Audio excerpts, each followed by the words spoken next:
क्या आपको पता है कि काशी विश्वनाथ मंदिर, जिसे औरंगजेब ने तोड़ दिया था, उसे फिर से बनवाया किसी राजा ने नहीं बल्कि एक रानी ने। और वो भी तब जब महिलाएं घर की चौखट लांघ भी नहीं सकती थी। वो रानी न सिर्फ मंदिर बनवाती थी बल्कि सुबह 4 बजे उठकर लोगों की समस्याएं सुनती थी और अपराध करने पर अपने बेटे तक को मृत्यु दंड की सजा सुना देती थी। नाम था उनका अहिल्याबाई होलकर। ये कहानी शुरू होती है महाराष्ट्र के एक छोटे से गांव छौंदी से। 31 मई 1725 एक किसान के घर जन्मी बच्ची का नाम रखा गया अहिल्या। पिता मनकोजी शिंदे, जो एक धार्मिक और साधारण जीवन जीने वाले इंसान थे। मां बचपन में ही चल बसी, लेकिन अहिल्या में तेज और समझदारी बचपन से दिखती थी। घर में किताबें नहीं थी, लेकिन जीवन के संघर्षों ने उन्हें पढ़ा दिया। विनम्रता, सेवा, आत्मबल के पाठ। एक बार इंदौर के राजा मल्हार राव होलकर तीर्थ यात्रा पर निकले थे। रास्ते में एक मंदिर के बाहर उन्होंने एक छोटी बच्ची को देखा जो चुपचाप तुलसी के पत्ते चुन रही थी। ना शोर ना दिखावा, उसकी सादगी में ऐसा तेज था कि राजा की नजरें ठहर गई। कुछ पल उसे निहारने के बाद मल्हार राव बोले, ये लड़की मेरे घर की बहू बनेगी। और फिर हुआ भी वही। सिर्फ 8 साल की उम्र में उस मासूम बच्ची अहिल्या का विवाह हुआ उनके पुत्र खंडेराव होलकर से। विवाह के कुछ महीने बाद खंडेराव युद्धों में व्यस्त रहने लगे, वीर साहसी और रणभूमि के रथ पर सवार। लेकिन साल 1754 में कुंभेर के युद्ध ने एक दुखद मोड़ ले लिया। खंडेराव होलकर वीर गति को प्राप्त हुए। ये सिर्फ एक योद्धा की मौत नहीं थी, बल्कि उस स्त्री की परीक्षा की घड़ी थी जिसे अब समाज की क्रूर परंपराओं के कटघरे में खड़ा कर दिया गया था।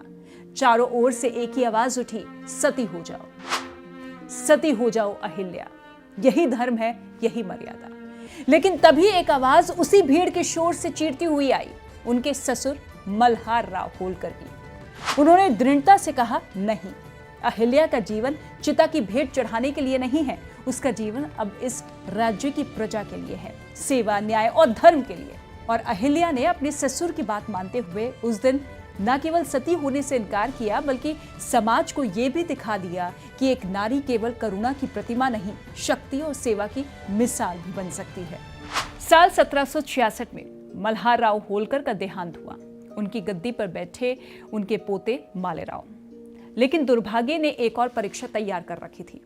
मालेराव मानसिक रूप से अस्थिर थे।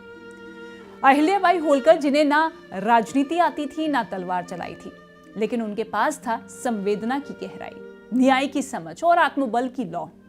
और इन्हीं 3 शक्तियों से अहिल्या बन गई राजमाता अहिल्याबाई।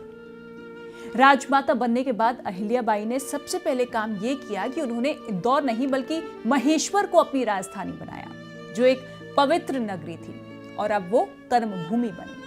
अहिल्याबाई हर सुबह 4 बजे उठती, जनता की समस्याएं सुनती और ये सुनिश्चित करती कि हर कोई सम्मान और न्याय के साथ जी सके।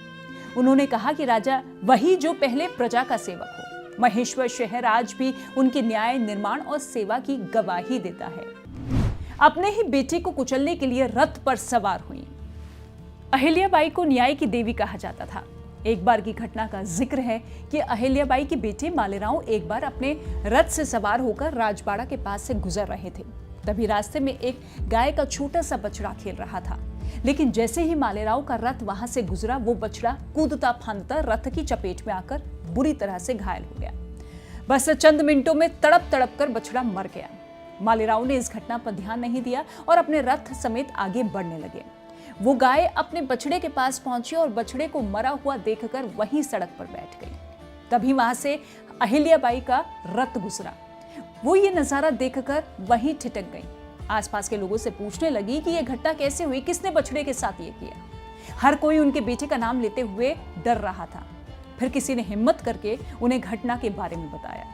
अहिल्याबाई इस बात से क्रोधित होकर सीधे अपने घर पहुंची। वहां अपनी बहू को बुलाया। उन्होंने अपनी बहू से पूछा कि अगर कोई मां के सामने उसके बेटे पर रथ चढ़ा दे और रुके भी नहीं तो क्या करना चाहिए। उनके इस सवाल पर उनकी बहू मीनाबाई ने कहा कि ऐसे आदमी को मृत्यु दंड देना चाहिए। बहू की बात सुनकर उन्होंने आदेश दिया कि उनके बेटे मालेराव के हाथ पैर बांध दिए जाए और उन्हें ठीक वैसे ही रथ से कुचलकर मृत्यु दंड दिया जाए जैसे गाय के बछड़े की मौत हुई थी। अहिल्याबाई के इस आदेश से सभी एकदम सन्न रह गए। कोई भी उस रथ की लगाम पकड़ने को तैयार नहीं हुआ। और फिर अहिल्याबाई खुद उठी और आकर रथ की लगाम थाम ली।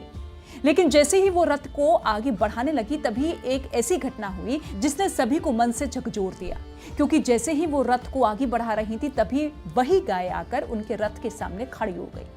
फिर वहां मौजूद लोगों ने कहा कि इस गाय का इशारा आप समझिए, वो भी चाहती है कि आप बेटे पर दया करें। किसी माँ को अपने बेटे के खून से अपने हाथ नहीं रंगने चाहिए। सभी ने कहा कि मालेराव अब बहुत कुछ सीख चुके हैं, वो कभी भविष्य में ऐसी घटना नहीं दोहराएंगे। मंदिर नहीं, संस्कृति की नींव रखी। इसके अलावा अहिल्याबाई ने पूरे भारत में निर्माण की एक ऐसी परंपरा शुरू की जिसकी मिसाल आज भी दी जाती है। काशी विश्वनाथ मंदिर जिसे औरंगजेब ने ध्वस्त किया, उसका पुनर्निर्माण अहिल्याबाई ने करवाया और उसे फिर श्रद्धा का केंद्र बना दिया। इसके अलावा सोमनाथ, त्र्यंबकेश्वर, रामेश्वरम, गया, पुरी, द्वारका, भारत के हर एक कोने में उन्होंने मंदिर, धर्मशालाएं, कुएं, बावड़ियां और सड़कों का निर्माण करवाया। उनका नाम केवल एक रानी के रूप में नहीं बल्कि एक राष्ट्रीय पुनर्निर्माता के रूप में अमर हो गया। जब अंग्रेज भी हो गए कायल, अहिल्याबाई ने कभी अंग्रेजों से तलवार नहीं चलाई, लेकिन उनके कार्यों की गूंज इतनी दूर तक पहुंची कि अंग्रेज खुद उनके सामने नतमस्तक हो गए। यहां तक कि ब्रिटिश प्रशासक माउंट स्टुअर्ट एल्फिंस्टन ने उन्हें देखकर कहा था कि if there ever was a real philosopher queen, it's Ahilyabai.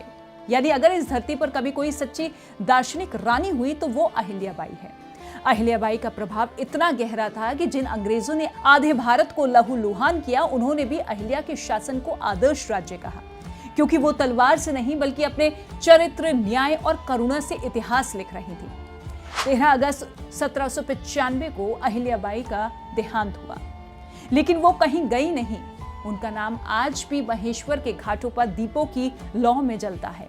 हर मंदिर, हर धर्मशाला, हर न्याय की गाथा में उनका नाम है। वो रानी नहीं, विचार थी, और विचार कभी मरते नहीं।